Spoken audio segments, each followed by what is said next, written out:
30 seconds in.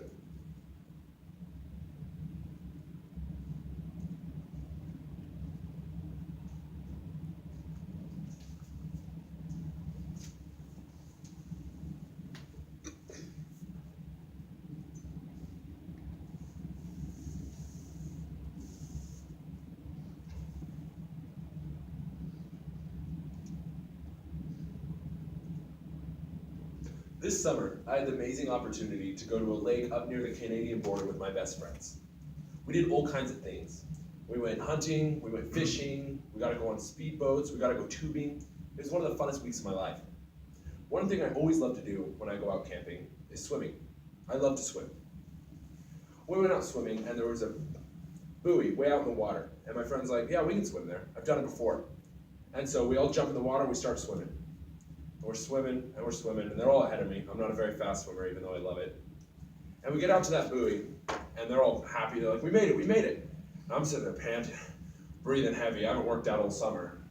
So they start swimming back, and I just have to sit there hanging onto this buoy. Because I overextended myself getting out there and didn't worry about the trip back in. The Danish proverb says, don't sail out farther than you can row back. So, as my example, I swam out farther than I could swim back. And because of that, I had to sit there until my friends got to the shore, got the rowboat, and came out and got me. But I'm going to apply this proverb to 3 different parts in my life. Personally, my life, how it affected my dad in his life, and how it affected my grandfather in his life.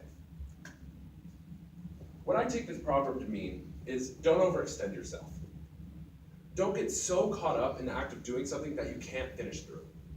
In a lot of things in my life, I put a lot of my effort into it in the beginning, and I falter out. I started my high school career my freshman year thinking I'm going to be a valedictorian. I'm going to get 4.0s. We all know how that turns out.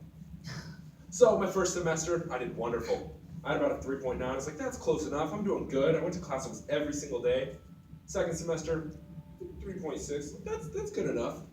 And then my junior year comes around. I'm scraping that 2.0 up. Like, I can do it. I can do it. I put so much effort in the beginning that I overextended myself. I started to believe that high school was too much. It was too much work for me to worry about. Who cares? I'll just take the testing and my GED afterwards. I put so much effort in the beginning that I didn't have enough energy and effort to finish all the way through in the end. And that's how it's affected me personally, along with the lake story.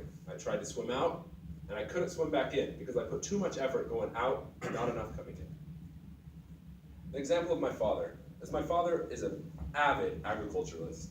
He loves growing crops, taking care of animals, and basically living in the agricultural world. My dad loved it so much that he put all his efforts into it. In high school, in college, in everything he did, he strived solely to be a farmer.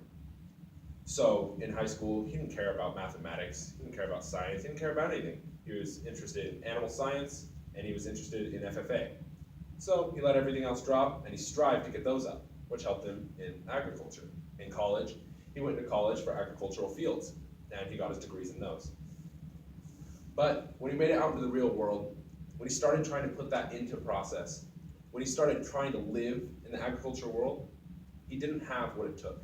He didn't have all the energy to bring it back into his home life. My father loved farming, but he gave it up when I was 12 years old because he knew he needed to raise a family. So even though he put all his energy into it in the beginning, he didn't have enough to finish out. And the last person I like to talk about is my grandpa. My grandpa is one of the dearest people to me in my life.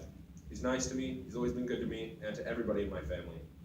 And when my grandpa was about 32, he started buying cattle. He loved cows. His dad had them, and he decided he wanted to do it. He started to spend all his money he made from growing hay on cattle. And for the first few months, this was great. He had tons of cows. Every other farmer in the area, this is back in the 40s, keep in mind, was looking at him like, look at all those cows, holy crud.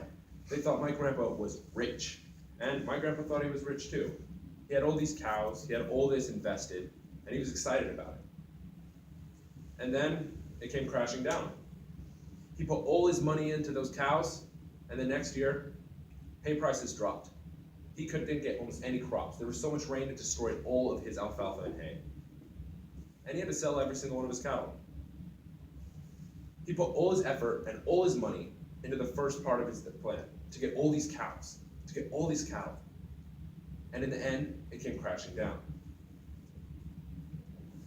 See, I think the biggest thing about this proverb, though, is we all put effort into the first part of it, and even though it did come crashing down, we chased our passion. I love swimming. I swam out to that buoy, and even though I couldn't make it back, I had fun. I loved it. Even though I'm not finishing with great grades, I'm doing pretty good. I'm here at speech and debate trying my best. My dad still raises animals, and my grandpa is buying cattle now. So, by this proverb, don't sail out farther than you can row back. Just because you can't row back, it doesn't mean you shouldn't sail out in the first place. Thank you very much.